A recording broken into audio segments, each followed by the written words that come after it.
Ahora TV. The world is thinking.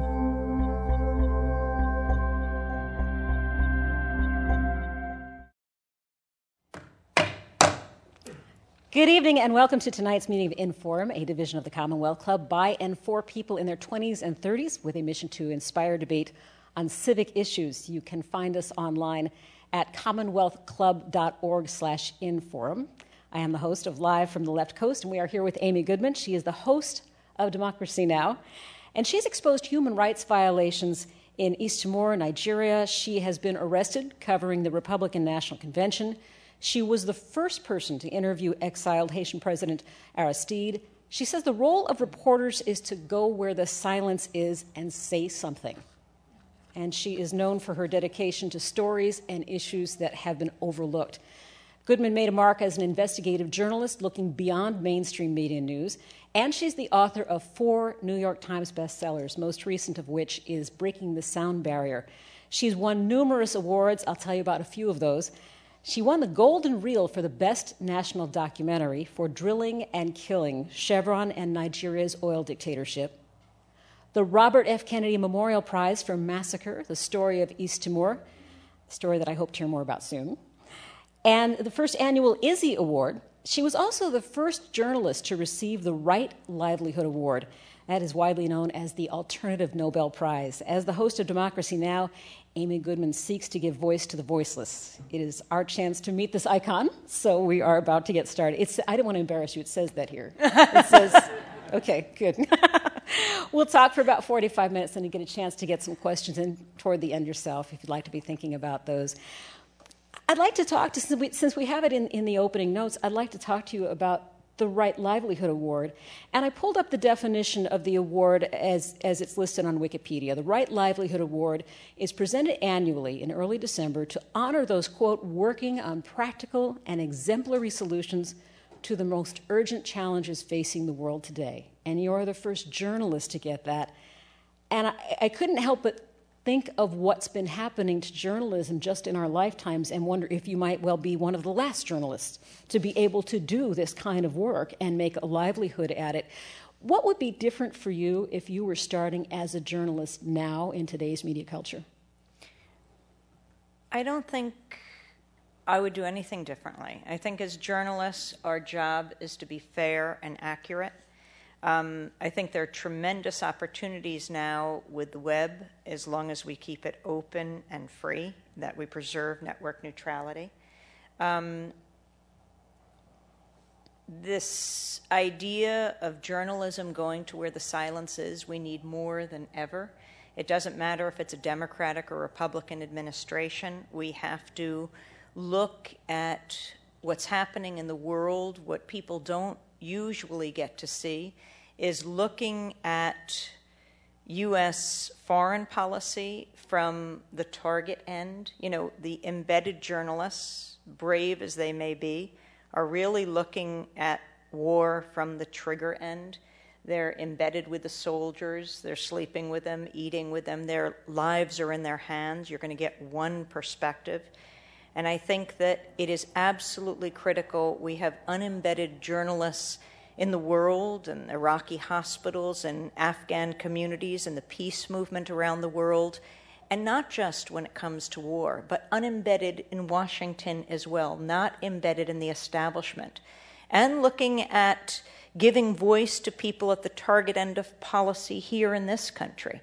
For example, when it comes to the issue of health care, how important it is that we reflect what's happening on the ground, that tens of thousands of people die every year because they don't have health care. In the beginning of Breaking the Sound Barrier, which is my book of columns, and I thank Dennis Moynihan, who is my editor, edits the column every week. The first column in the book, and I think this is a metaphor for all journalism, is about a tapestry that until very recently hung in front of the UN Security Council in New York at the United Nations. It hung there for a quarter of a century. And it's a tapestry reproduction of the Guernica, which is the famous Pablo Picasso painting that he did in response to the bombing during the Franco years of the city of Guernica in Spain.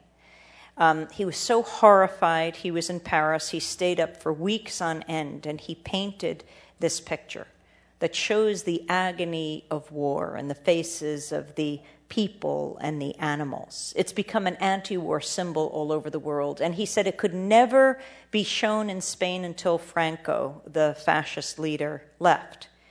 And it traveled the world. But he was afraid it would be destroyed. So he had 3 Parisian weavers weave a tapestry reproduction of this painting. And one of them has hung at the UN in the United Nations. Now, in the lead up to the invasion of Iraq, when General Colin Powell, then Secretary of State, was giving his pro-war pronouncements, it wasn't lost on the UN and US officials the irony of having this anti-war painting behind these pro-war pronouncements. And so they shrouded the tapestry. They covered it with a blue curtain. It's our job as journalists to pull that curtain back, to show the realities of war. Because I really do think that if for even 1 week, and I was just saying this at the Green Fest a few hours ago here in San Francisco, if for 1 week, every newspaper in this country, every surviving newspaper, every newscast in this country had at the top of their casts or above the fold in the newspapers, the photographs and the articles, the stories about war, showed the images, the babies dead on the ground, the women with their legs blown off by cluster bombs from Iraq to Afghanistan to Pakistan, the soldiers dead and dying. For just 1 week, Americans are a compassionate people, and they would say, no, war is not the answer to conflict in the 21st century. But we have to show the images. That's our job. Aren't we now in a period of time where there's so much timidity? And I promise not to make the evening a discussion of media on media. We do a lot of navel gazing. But there's merit in looking at what the media is willing to do. Primarily, media are now a means of making money. The entertainment value has to be higher. Sarah Palin has, equal stance with Barack Obama, who has equal stance with Glenn Beck. It's what sells. And whereas news divisions used to have their newsrooms as a matter of pride, as a matter of doing it right, and their money coming from elsewhere, that line isn't there anymore. So can we really expect the media to do something as unpleasant as show the reality of war for a week? Well, I really do think that people would respond. I don't think there is a lust for celebrity journalism in this country. I think that's what the media is putting out there. I think people are turning away increasingly. As newspapers fold around the country, as network newscasts, are losing audiences as cable channels are losing audiences, I think there's a reason for that. I don't think it's just the internet, gives us all an opportunity to see other things. I think people are sick and tired of being fed either these fluff stories or simply lies. I mean, let's look at what the media did around the Iraq War. If President Bush just had a megaphone on the steps of the White House and intoned WMD, weapons of mass destruction, I think some people would have believed him. But he had something far more powerful. He had the U.S. press corps. More powerful than any bomb, more powerful than any missile is the media. And the Pentagon, the White House deployed the media, which is why we have to take it back. And when it turned out not to be true, of course, Democracy Now!, and you can go to democracynow.org and you can see the stories. We were interviewing high-level people in intelligence and military. They were telling UN weapons inspectors. They were telling a very different story. It's not as if the information wasn't out there. It was harder to try to find people who had proof for weapons of mass destruction. But when the media got it wrong, it showed people not only lost faith in the White House, but they lost faith in the media. And that's why I think they turned away. People care. People care if U.S. soldiers are dying. people care if Iraqis and Afghans are dying. I do think that that's what people care about. The media got it wrong, and people started looking elsewhere. Democracy Now! Went from a couple dozen stations to 800 public radio and television stations within a matter of years, because people were looking for, I really do think, original voices. And I'm not talking about partisan voices, but they were looking for independent voices that were telling the truth about their own lives and what they were seeing. And I think that also drove people to the internet, because when they couldn't find it in the establishment media, they looked elsewhere. And I think I have a great deal of respect for people in this country and around the world, and I don't think celebrity journalism is the answer. People just tune it out. They want facts. We're talking about life and death issues. Let me poke at that just a little bit. Maybe I'm more of a cynic than you are, I think, where the American people are concerned. But I look at the number of people, the percentage of the American public that believes that Barack Obama is not an American citizen.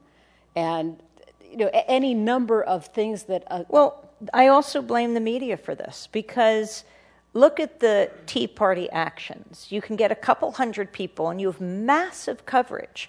Look at the anniversary of the invasion of Iraq recently. There were thousands of people in Washington. It didn't get anything near the coverage of fewer people that were there for the Tea Party parties. They should be covered, by the way, those gatherings, but so should the massive protests for immigration reform. There is disproportionate coverage given to certain perspectives. And if they just simply did it proportionately, I think we would have a much more accurate reflection of politics in this country. I think where you and I might be a little further apart on that, though, is I don't know that with what's happened to our education system, particularly in the last 2 decades, if the average American person has the discretionary thought process to seek out truth and understand it when they find it. When you see parallels being drawn between, this is Michelle Bachmann is as qualified as, say, Barack Obama, and they're being compared as equal parties in some cases. There are literally a good number of American people who can't tell you why that's not a fair comparison. Well, let me just take the example of education, which is a good example because we have a crisis of education in our country, and this is a little bit not exactly to your question, but I think we should be covering the issue of public education and how it's being eroded, how the school voucher movement has morphed into the charter school movement in this country, and how critical it is we cover education. Arne Duncan, the Secretary of Education, said about Hurricane Katrina, maybe it was the best thing to happen to New Orleans when it comes to education. Hurricane Katrina. And seeing how money is being diverted away from the public schools of this country, who's benefiting, who isn't. But the media plays a critical role in the miseducation of people in this country. I think people are smart. People are hungry for facts, and we have to provide them with that information. People can figure out things on their own, but they have to get accurate information. Let me give the example of the lead up to the invasion of Iraq. I mentioned Secretary of State Colin Powell in the lead up to the invasion of Iraq. He gave that speech February 5th, 2003, that big push for war that was the final nail in the coffin of so many soldiers, Afghans, and Iraqis. The group FAIR, Fairness and Accuracy in Reporting, FAIR.org, did a study of the 4 major nightly newscasts in the 2 weeks around Powell giving that push for war at the UN. That's NBC Nightly News, CBS Evening News, ABC World News Tonight, and the PBS NewsHour with Jim Lehrer. 4 major nightly newscasts for 2 weeks. There were 393 interviews done around war. This was at a time when about half the population was opposed to the war. 393 interviews. Guess how many were with anti-war leaders? 3. 3 of almost 400. That is no longer a mainstream media. That's an extreme media beating the drums for war. I really think those who are opposed to war, opposed to torture, are not a fringe minority, not a silent majority, but the silenced majority, silenced by the corporate media, which is why we have to take it back. Can we talk about your expectations when it was clear that Barack Obama was going to be our next president? What you were hoping to see, what you expected to see, and how much disappointment you felt? Well, I think for so many people across the political spectrum, well, on that day, on election day, the world heaved a sigh of relief. And for so many, they felt for years they'd hit their heads against a brick wall. And that wall had become a door. And that door was opened a crack. And now the question is whether it will be kicked open or slammed shut. And that is not up to one person in the White House. One thing the media fails miserably on is the covering of movements. And it's about covering the movements that make a difference. Now, I was invited on CNN after President Obama was elected, before he was inaugurated. Remember the day he went to the White House to meet with the Bushes? He and Michelle Obama went to the White House to meet with the Bushes. And it was in the afternoon. I was sitting at CNN, and I was watching the Obamas go into the White House. And they were talking about something else on CNN, and they asked me something. I said, wait, I think we have to pause for a moment.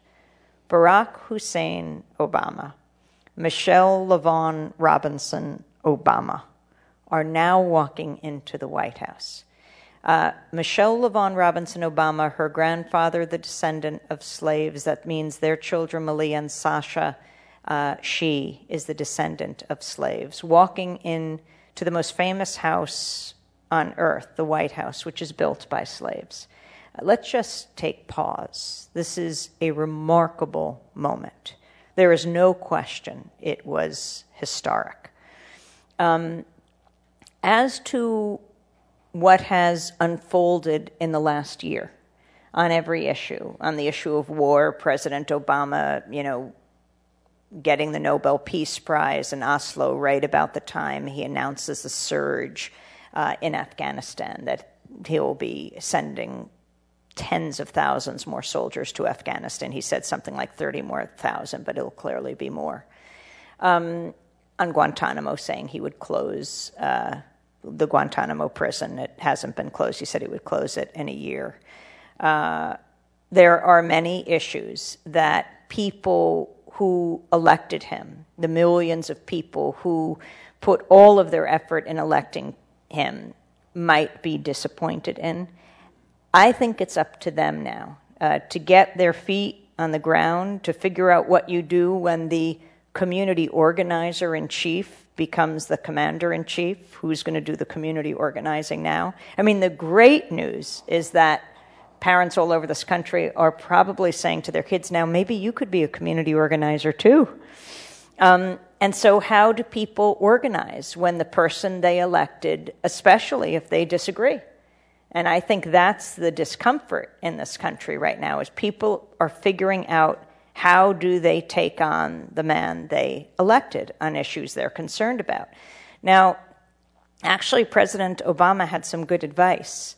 In the lead up to the election, he was in a backyard of a Montclair, New Jersey house, and about 100 people were there. It was before it was clear he was going to be president, and people were asking him questions. And then right before he left, a guy raised his hand and asked him about the Middle East, what he would do about the Middle East. And Barack Obama told this story of A. Philip Randolph, one of the greatest community organizers this country has ever seen. He was the organizer of the Brotherhood of Sleeping Car Porters, the black conductors on the trains in the early 20th century, and how Eleanor Roosevelt took, and he also organized the 1963 March on Washington. Eleanor Roosevelt took A. Philip Randolph to meet with FDR, and A. Philip Randolph told him about the condition of black people in this country, told FDR about the condition of working people in this country. And FDR said to him, I don't disagree with you, but you'll have to make me do it. And that's what Barack Obama said to this man on the issue of the Middle East, make me do it. And I think that should be the challenge of today. If people want something done on domestic policy or foreign policy, People have to organize. He's laid out the challenge. He's laid down the gauntlet. Make him do it. Knowing that I was going to talk to you, I was thinking about you when I heard a story yesterday covering the frosty relations between Netanyahu and Obama and the latest fluff about who's going to appear at the nuclear discussion, who is not, what they get to talk about. I just wondered about how you're taking that in. The issue of the Middle East is the issue of our time, and it must be resolved. And the U.S. media has a tremendous responsibility to bring out all the voices that have to be heard. And I really do think that we would not have seen nearly the number of Israeli deaths if we had known and been introduced to the families of the names of the Palestinians who have died over the years. We have to give a face to people. And in the same way I say, if we had seen the images of war, if for just 1 week we did, Americans would say no. Since the U.S. is so pivotal in this critical issue, the Middle East, provides so many billions of dollars. If we had an accurate understanding of what was happening in the occupied territories, I think the situation would be solved very quickly. I was just interviewing Noam Chomsky at Harvard University at Memorial Church, and I asked him, what do you think of Obama's foreign policy when it comes to the Middle East? How would you describe the situation in the Middle East? He said, it's so simple. It's so clear-cut. In fact, it's not so complex. And we have to start simply by hearing the voices on all sides. Also, not only Palestinian voices, which are so excluded from the media in this country, but the Israeli peace movement. There are so many Israeli Jews and Arabs, people in Israel proper, whose voices haven't been heard. Just like in the United States for people in the rest of the world who hear those in power but don't hear from Americans themselves on issues of war and peace. The same thing happens there, and the U.S. media has to change. It seems to me, to my ears, that the Israeli dominance or the dominance of the Israeli perspective in American coverage... Israeli government and military perspective. Well corrected. That seems so ripe for people trying to understand why it goes on, and you hear everything from plausible explanations to the Illuminati. It really runs the gamut. Do you think Americans understand why they get the coverage they get? Can they look at what we hear about the Middle East and parse through the filters that they're hearing it through? Do you think they fully grasp that? I think it's very difficult to. We learn about the rest of the world either individually through someone we know who's from a place or through the media. And generally it's through the media. In fact, we're probably in the, this is the most mediated generation. That's why it matters so much that we don't view the rest of the world through a corporate lens, why we really open things up and support public radio, television, public media. I want to bring it home to American politics for a moment, because right before you and I took the stage, there was a story that came in from the LA Times. Massachusetts former Governor Mitt Romney eked out a one-vote victory Saturday in a presidential straw poll at the Southern Republican Leadership Conference in New York. This is more than 1,800 delegates choosing from a list of 9 prospective presidential candidates. Romney came out 1 vote ahead of Representative Ron Paul, and taking up 3rd place was former Alaska Governor Sarah Palin. I just want to get your feedback.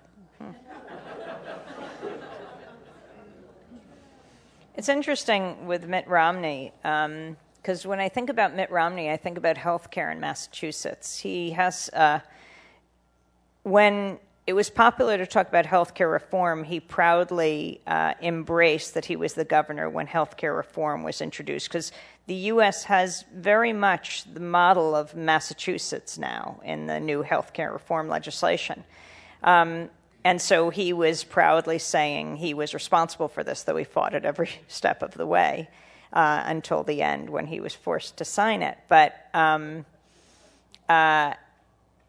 but now he's catering to a movement in this country, the Tea Party movement, that's very critical of it. Also, I just have to say there are more than two sides of this, because it's not just those who are critical of it because they feel that the health insurance system in this country shouldn't be tampered with.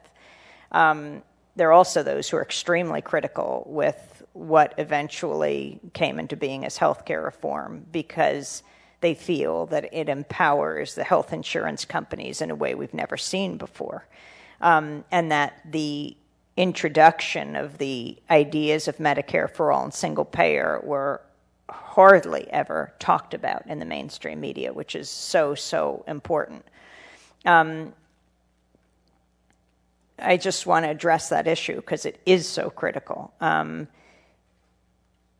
This group, FAIR, Fairness and Accuracy Reporting, also looked at the week leading up to President Obama having his first healthcare summit at the White House. It was March of last year. 120 people, he said, he was bringing together of all different perspectives, but of course they were completely icing out the single-payer perspective, Medicare for all. They were not going to have one representative until John Conyers insisted on being invited, and they said that there would be a protest outside if he wasn't. And even in inviting him, they said there would be a protest if there weren't others, so they had the leader of Physicians for a National Health Program included.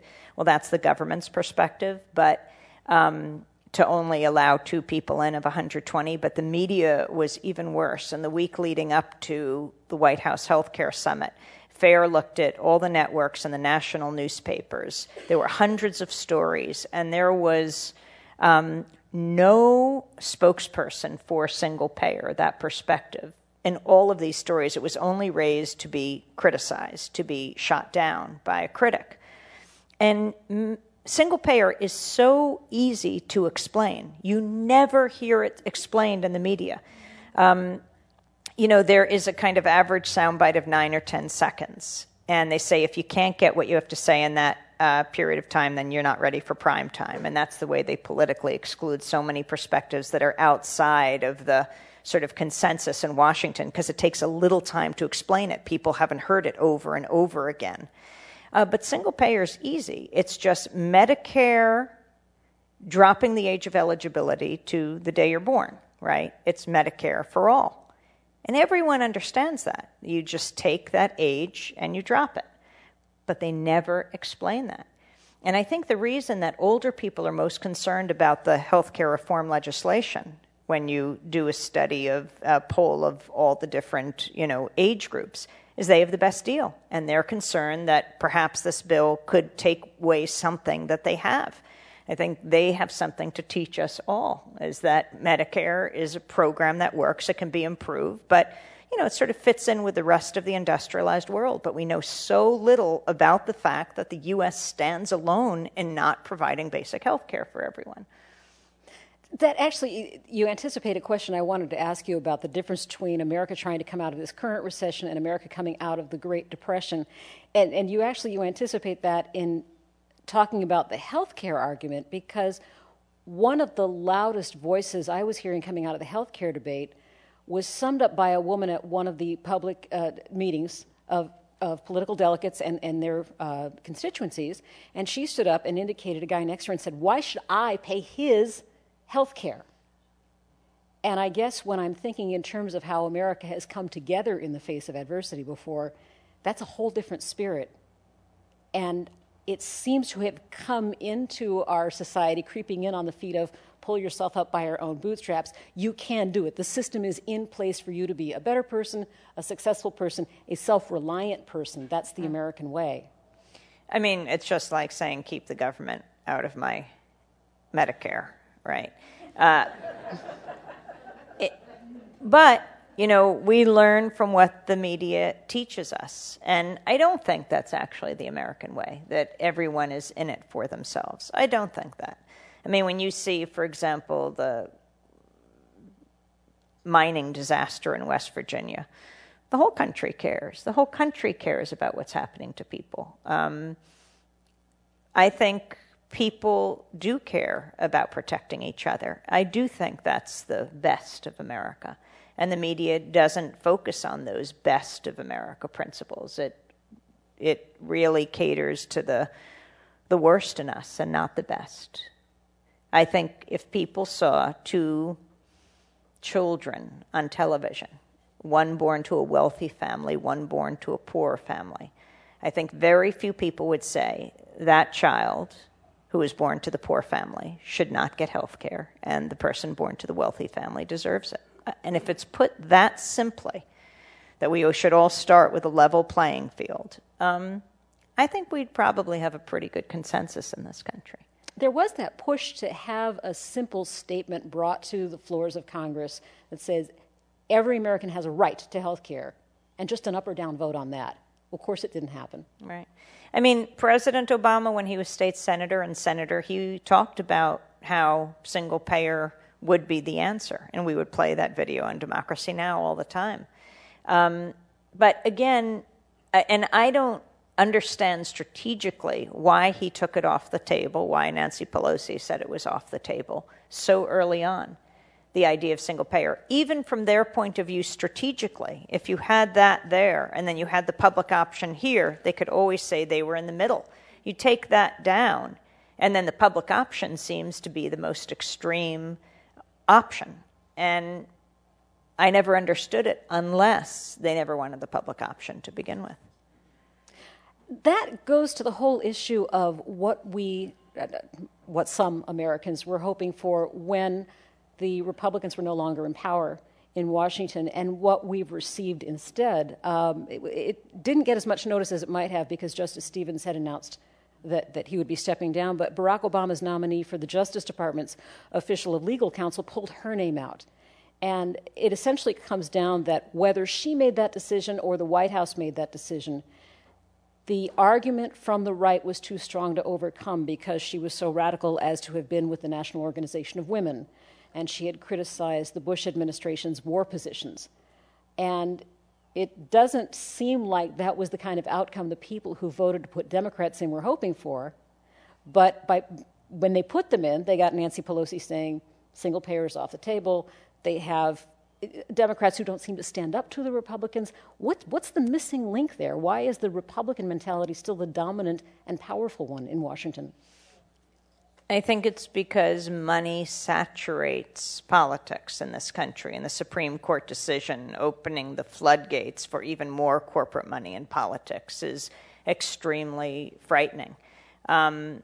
It's corporate Democrats as well as corporate Republicans, and you look at the people who are the designers of the healthcare policy, people like Senator Max Baucus of Montana, a Democrat, not a Republican, received some of the highest amounts of money from the insurance companies of any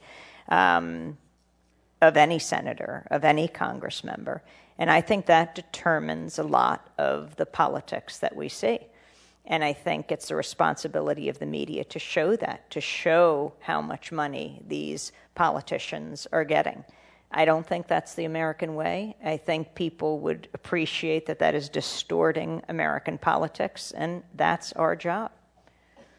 We're going to be moving over to Q&A sooner rather than later, and I haven't really spent any time on how you became who and what you've become. And you're so good at and so busy with covering the greater things in the world that I'm willing to bet people want to learn a little bit about you and how you got where you were. What were your aspirations in journalism at the beginning, and how are they different from where you've ended up?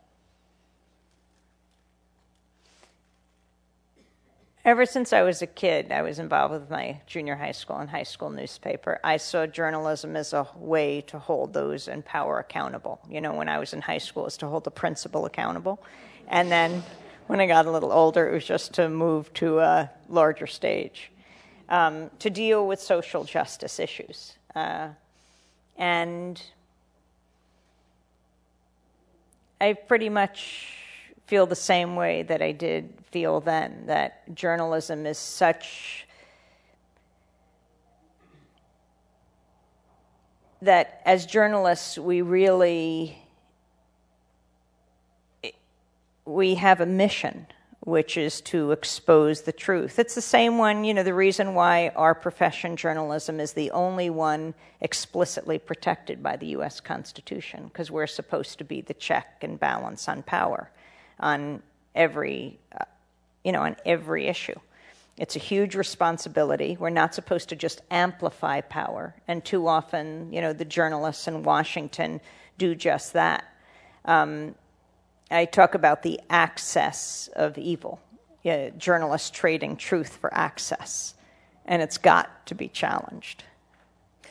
When you talked to Bill Clinton after his election, he characterized you as hostile. And when you faced arrest during the Republican convention, there were conflicting reports over how you handled it. Now, any number of us saw a video where you were asking about the well-being of two reporters who had already been taken into custody, whereas someone was quoted in the paper later on saying, well, she was very confrontational.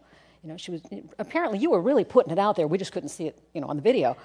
And I wonder, and I'm going back again to what you expected when you first started getting into journalism. You are not the centrist voice of journalism. You're not the mainstream voice. Did you see yourself as being something of outside the center, trying to force it to stay in the area of responsibility to the culture? Because that's really where you are now. You're pushing from the outside saying, hey, your job is to be watching out for the U.S. I mean, it's not about my voice. It's about providing a forum for people to speak for themselves. And that's very important. And some of it is just about the laziness of, I don't like to call it the mainstream media because I don't think it represents the mainstream. But you think about those pundits in Washington, right? Those pundits who know so little about so much, explaining the world to us and getting it so wrong. It's our job to go to where the silence is, to really, and I work with an amazing group of people at Democracy Now!, of journalists, of producers, of reporters who are constantly, every day, peeling back the onion to get to the heart of the story. And I think the reason why Democracy Now!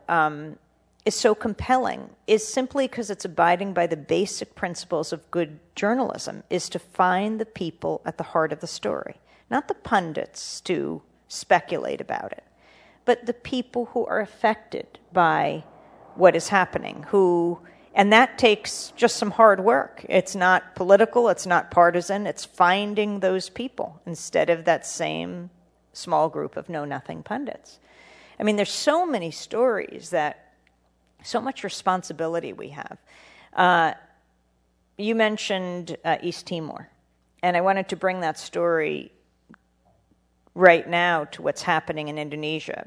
People may know the story of Timor. It was occupied by Indonesia for about a quarter of a century, one of the worst genocides of the late 20th century.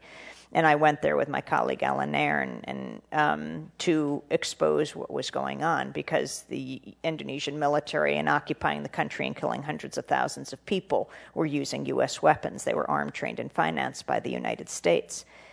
East Timor became a free country and a new independent nation in 2002, but that same Indonesian military continues the abuse in Indonesia. And the colleague I went to East Timor with, who was beaten by the Indonesian military in 1991 when we were there and witnessed this massacre where the Indonesian military killed over 270 Timorese, Alan Nairn is now in Indonesia. And he has exposed a critical story today that you should demand more and more information on. President Obama delayed his trip to Indonesia because of the healthcare vote. He was going to go there a few weeks ago. He's now going to go there in June. And it's going to be a very big deal because he's going back to the place where he lived for years as a child. His mother had moved there with his stepfather and his sister. And it's going to be a personal story. He's a hero in Indonesia. They have statues to him and everything. And that's the story that the media will cover. But there's another story going on, is that the White House is pushing to restore aid to the Indonesian military, the same military I know very well, having been beaten by them myself, but also witnessing the horror and the abuses that they perpetrated on the people of East Timor. President Obama says, well, that's the old military, this is the new. But Alan has just exposed, and I encourage people to go to democracynow.org to see the stories, and also go to his own blog at alannairn.com, ALLANNAIRN.com. In the last few weeks, he's exposed that the Indonesian military has engaged in a series of assassinations over the last months. The Indonesian military and Kopassus, the feared unit of the Indonesian military. And this is the military that President Obama wants to restore full aid to. There's been a battle behind the scenes between the White House and Congress, particularly Senator Patrick Leahy, who has spoken out against human rights abuses by the Indonesian military. But we hear very little about this. It's a huge story in Indonesia. The Indonesian military and government said they're going to arrest Allen. He's an incredibly brave journalist there. He's challenged them to arrest him now and says, fine, take me to trial and we'll lay out the facts. And I will call the Indonesian generals as well as U.S. officials to tell the truth in this courtroom. He was cut off of the main television network in Indonesia after 2 minutes.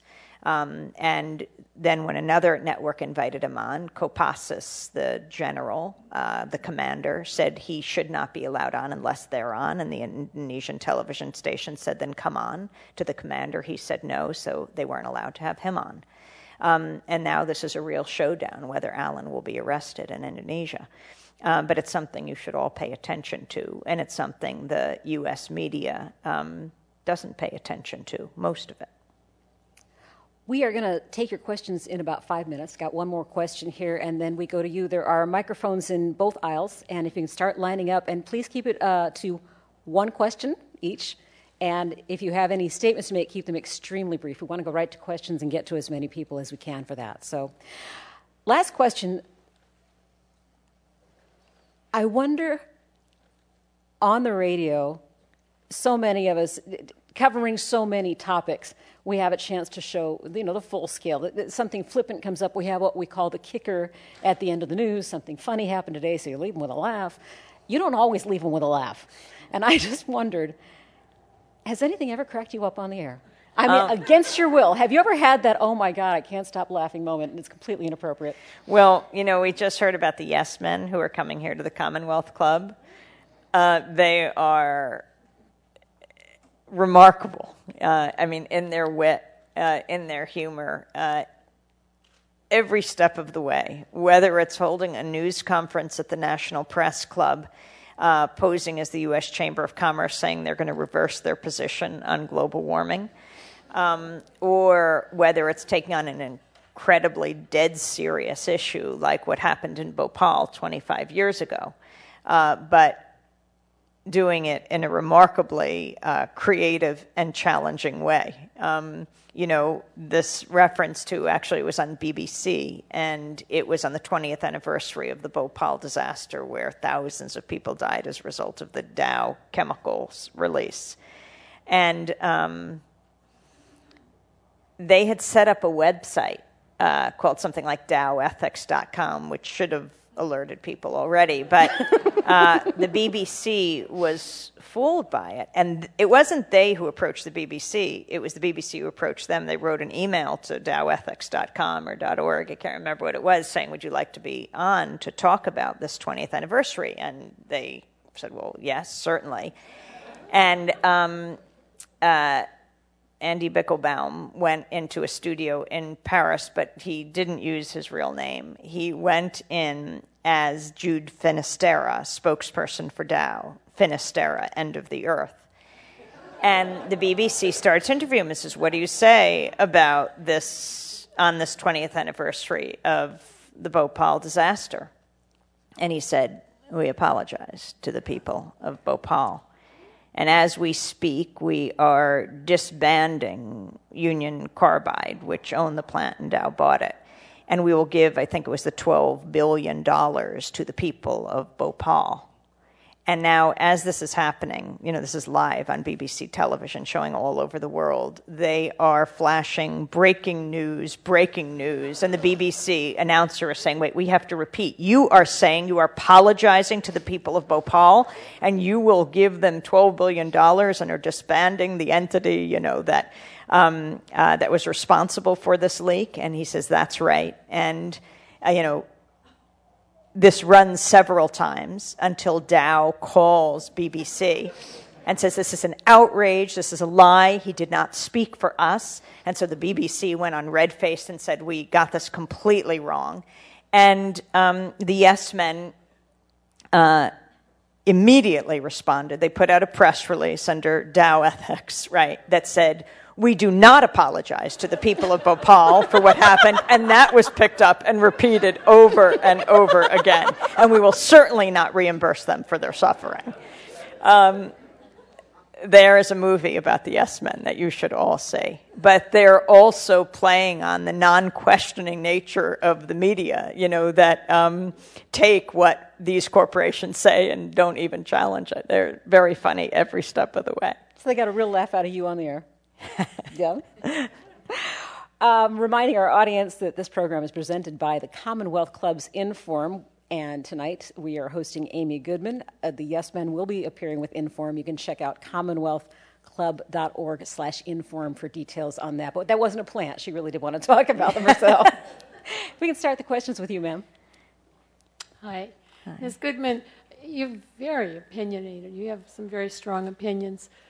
Do you find it difficult to do your research and report your stories objectively when you have such strong opinions? I don't think the issue is whether journalists have opinion, because all journalists do. I can tell you all of the opinions of the network journalists on so many different issues. I think the responsibility is for us to be fair and accurate. And that's what I hope that I am. Thank you. Has the idea of what an opinion is really shifted? I mean, now we're hearing that there are, opinions about global warming and opinions about evolution. I mean, there are some kid gloves here with the media dealing with these things. Democracy Now! Is the only national broadcast in the United States to go to Copenhagen for the climate summit. And global warming is such a critical issue. And over we heard, Europeans and others saying they just are amazed at how the U.S. media deals with climate change, that they are years ahead of us, that there's even still a debate in this country about whether climate change is an issue that has to be dealt with. It directly correlates with the amount of money the oil companies and the coal companies and the gas companies pour into the networks. That it's, the news coverage is brought to us by ExxonMobil and Chevron and the other. These are the most powerful corporations on earth. I mean, ExxonMobil broke every record on profits in the last year, broke its own record the year before for the richest corporation. I mean, in the rest of the world, they're also closer to the story. I mean, especially island nations. Interestingly, recently there's this island in the Bay of Bengal disputed by, I think it's India and Bangladesh, that just disappeared. I mean, it is one way of solving global conflict, I guess, but it's very frightening. Go to this gentleman. I just want to let you know that when I was trying to figure out the time of tonight's event, I Googled Amy Goodman and I started typing in Commonwealth Club. And after COMM, it prompted me, Amy Goodman, communist? So my question is, you said that Barack Obama has thrown down the gauntlet and said, make me do it. What do you think can be done in terms of advancing gay rights? And also in terms of advancing gay rights in America? And also, do you see any positive aspect in terms of civic engagement with the Tea Party movement? What do you mean by civic engagement with the Tea Party movement? The name of your program is Democracy Now! The level of civic participation is rising in certain segments of the population. Is that good in itself, regardless of what their goals are?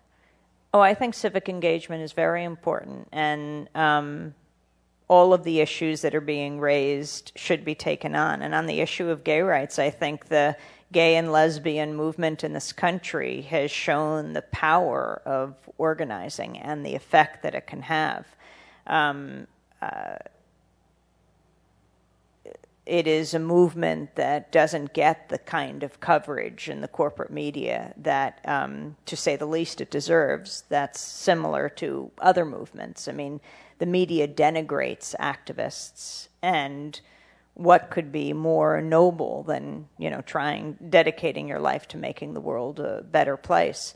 But I think there's a place for all of those voices when it comes to, in the second part of your question, Tea Party movement and others, and really hashing out the issues that are raised and having a real, honest debate and discussion that's a true debate.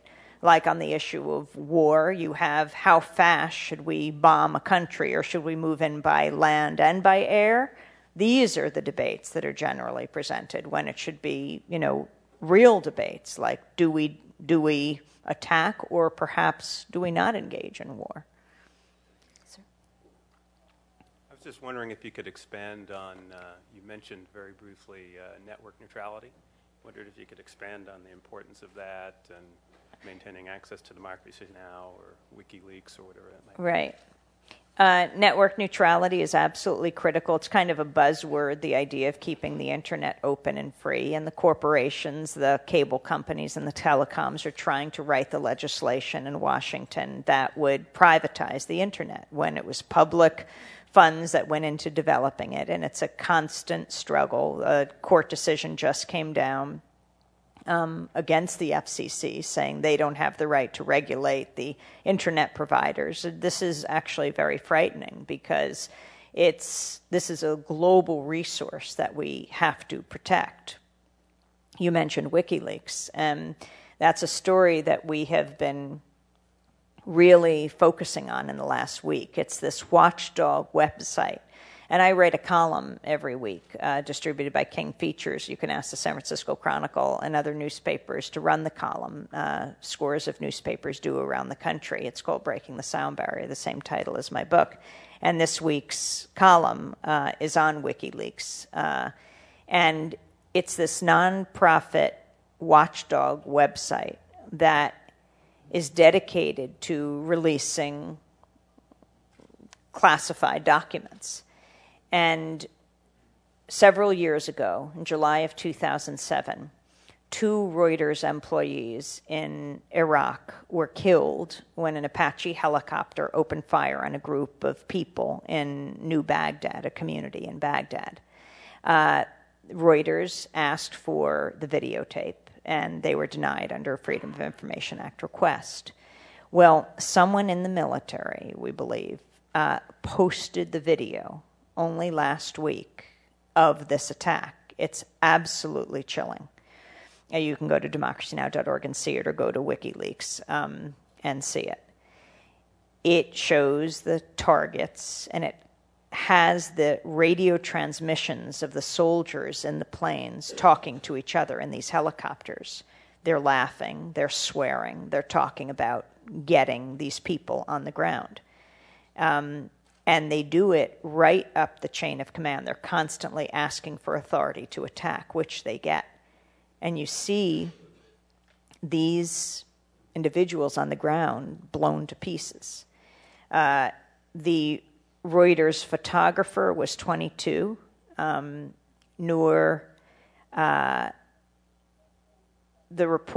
photographer was 22. Saeed Shma was the driver. He had 4 kids. He didn't die in the initial attack. You see him crawling away, and they then blow him up when a van comes to save him, and they blow up the van. In the van were 2 children who were critically injured. And they show you in this videotape, they circle the faces of the children. They also transcribe the radio transmission so you can clearly hear and read what the soldiers are saying. This is a huge story. We will continue to follow it. And this shows the power of actually having the videotape, showing the pictures. Over here. Hi. I appreciate your confidence in the level of compassion and intellect of the American people. However, I was reading an editorial in the New York Times a couple of weeks ago about a study done in Ann Arbor on how people follow media outlets that echo their own personal opinions or political perspectives, and how even when they're presented with the facts that contradict information they've seen through their channel, a la Glenn Beck or whatever, that they tend to believe even more strongly the false information. And that was rather alarming to me. And you have stated, and what I hear is you say, okay, all we need to do is get the truth out. We just need a week of accurate pictures. And I'm mystified as to, there seems to be a huge percent of the population who doesn't want to believe the truth or doesn't want to see the truth. So how do you reach those people? Well, I don't think it's, the most extreme news organizations that are as much the problem, because I think the truth is iced out of much of the media, and I think we have to put a lot of pressure on the media to really open up and really start conveying what is going on. It's not just Fox News that has a certain perspective on the war or healthcare. All of the networks tend to keep the debate extremely narrow between the corporate Republicans and Democrats in Washington. In an election year that opens up a little more, and it sounds like there's more openness in the media, but as long as they just use the debate between the Democrats and the Republicans in Washington as the parameters, the limits on the debate, you're going to get very little, whether we're talking about health care reform and truly providing health care for all people in this country, or whether we're talking about war.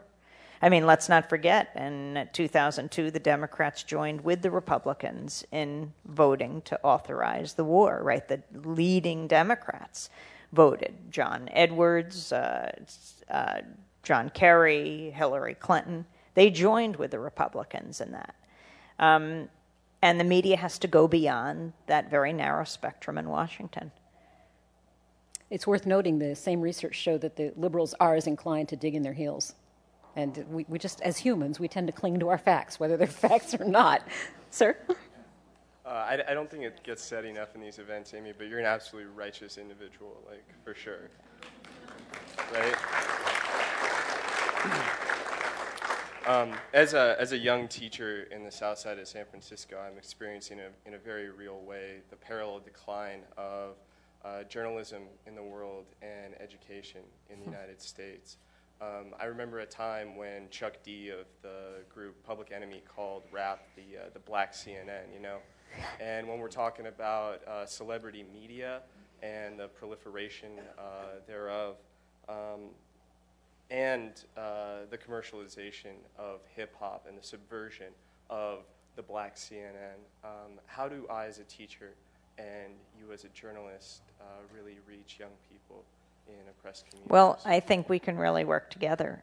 Democracy Now! Is used by thousands of teachers around the country and students. And I'm continually amazed at events when 10 and 11-year-olds and 13-year-olds and 17-year-olds come up. I think they show us that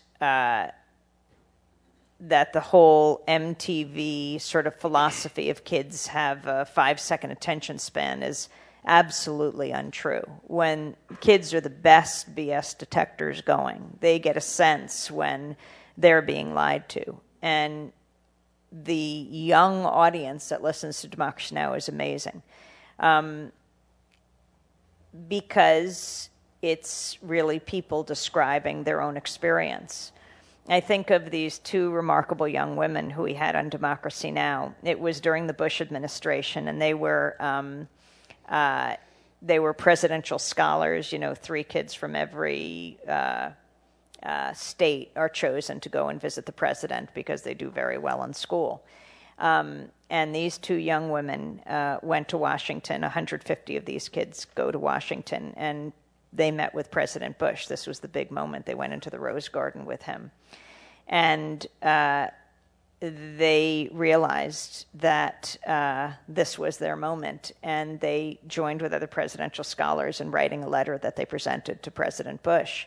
And when they were in the Rose Garden, they handed him this letter. And the president thought this was just adorable and said, "Would you like me to read it now?" And he had just given them a speech about this is a critical moment, and the choices they make will affect the way the rest of their lives turn out.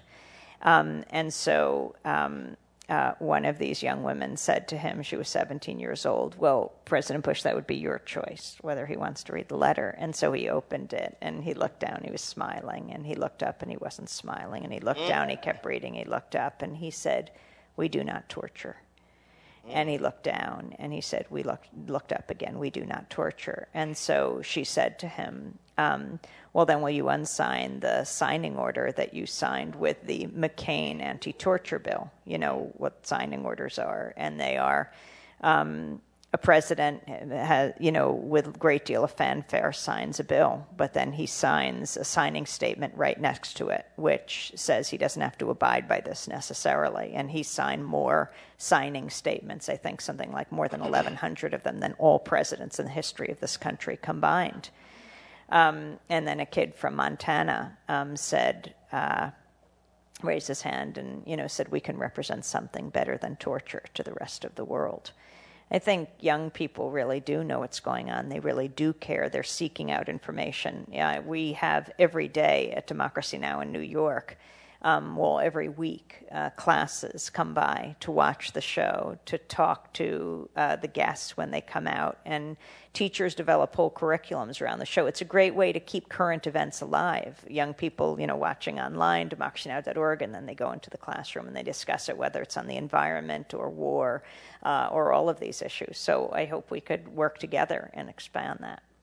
Let's go over here. And on behalf of that Black CNN community, I'd like to thank you for doing the work that you've done, giving voice to concerns that we have insofar as the media is concerned. And that was a good lead up, by the way. Thanks. So you're really critical of the media. Do you feel that this is deliberate, like it serves a greater agenda? Do you feel that it's just a follow the money kind of thing? And feel that it's what? Follow the money kind of thing with the media.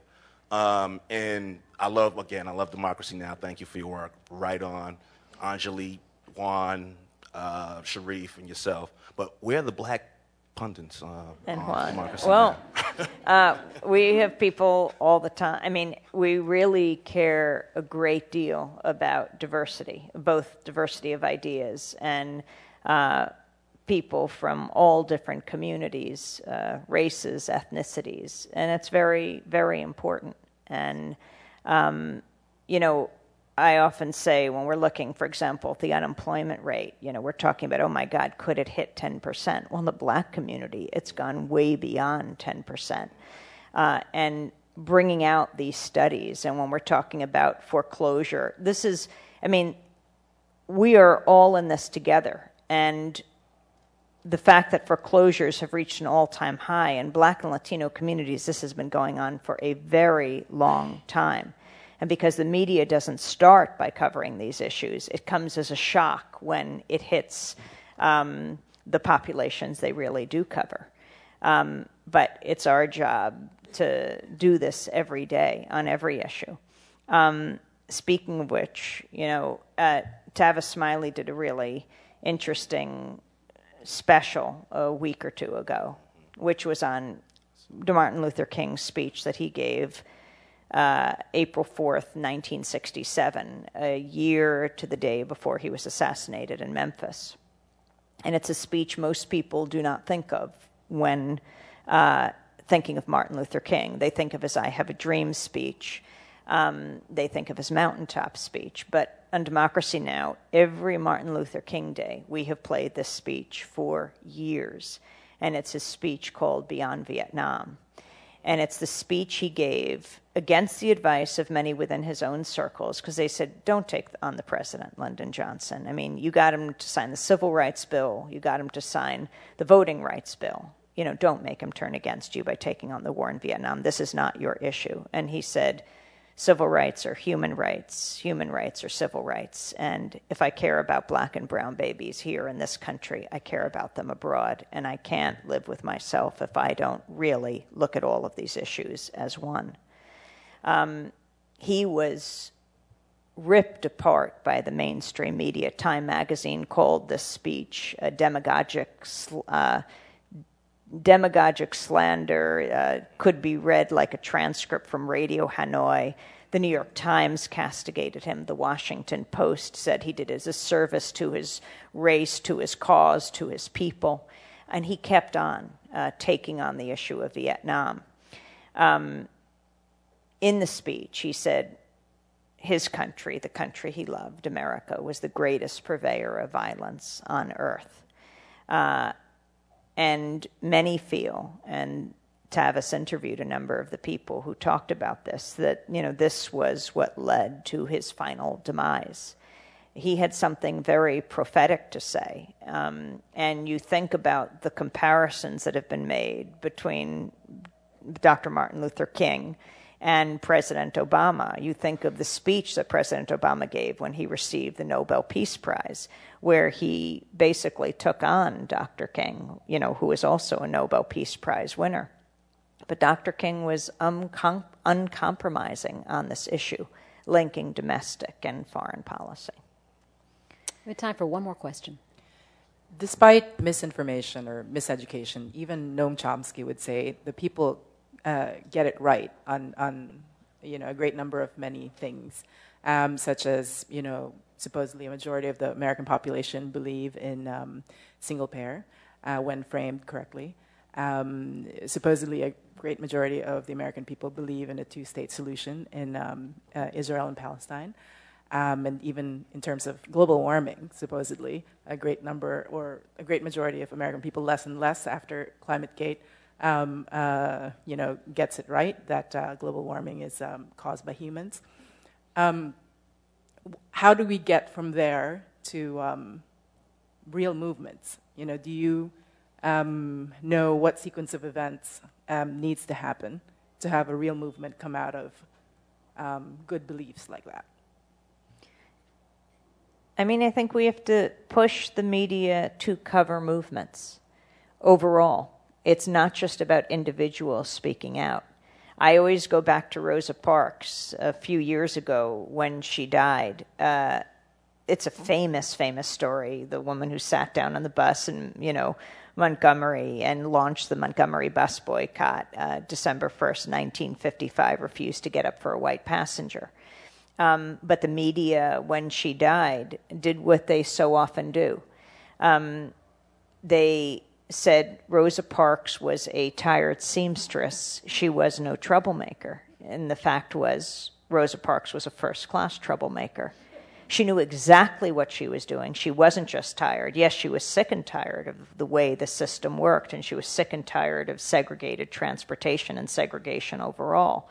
But she had strategically planned this action, and that's what the media misses over and over again. She was secretary of the local NAACP. She worked with Edie Nixon. He was the president of the NAACP. He came out of radical labor politics. He had worked with A. Philip Randolph in organizing the Brotherhood of Sleeping Car Porters. She had gone to the Highlander Center, where, as Dr. King had, strategically working white and black together to challenge the racist laws of the South, to challenge segregation. She'd actually sat down on the bus before December 1st and refused to get up, as other young women had. But this was the magic moment, and you never know when that magic moment comes, when it all coalesces. She helped to launch Dr. Martin Luther King 5 days after she did this, 4 days on December 5th, 1955. The Montgomery Improvement Association had this mass meeting to launch the bus boycott that she had started. And they chose as their leader this young minister who had just come into town, Dr. Martin Luther King. It's amazing to think that she came out of this movement and she spurred a movement, but you never get this from the corporate media. And I think it's especially important for young people because it's important for people to know you don't have to take this on all by yourself, all of this change. You work in movements, whether it is the environmental movement, the abolitionist movement, whether it is the women's rights movement, the gay rights movement, environmental movement. And these movements are what make history. And, you know, as we talk about history, let's all remember the great historian Howard Zinn, who we just lost, this remarkable author of People's History of the United States, the chronicle of movements in this country, that it's not just the history of the generals and the presidents and wars, it's the history of remarkable movements in this country, of people who in their time the media never covered their voices, but made history and made this country great. That's all the time we have for questions. I'm sorry for those of you we didn't get to. We have a new tradition here at Commonwealth Club, and that is asking all of our speakers in 2010 this question. Amy Goodman, what is your 60-second idea to change the world?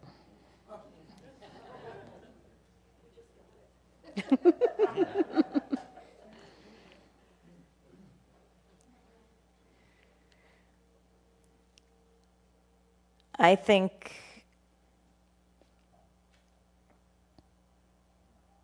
that opening up the media, since it's the way most people get information, is what's absolutely critical. Putting the me back in media, that you can make your own media and you can challenge the corporate media. Because it's not just public radio and television that are using the public airwaves, it is the corporate networks as well.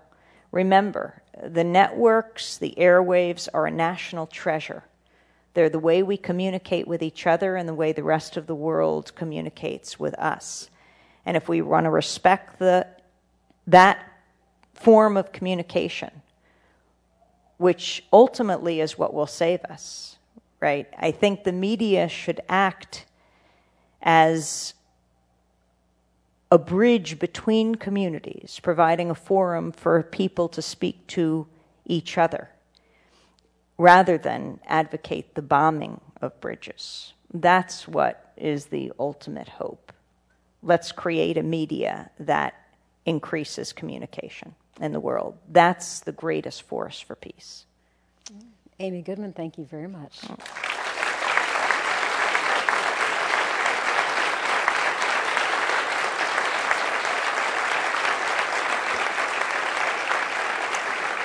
And this meeting of Inforum and the Commonwealth Club is adjourned.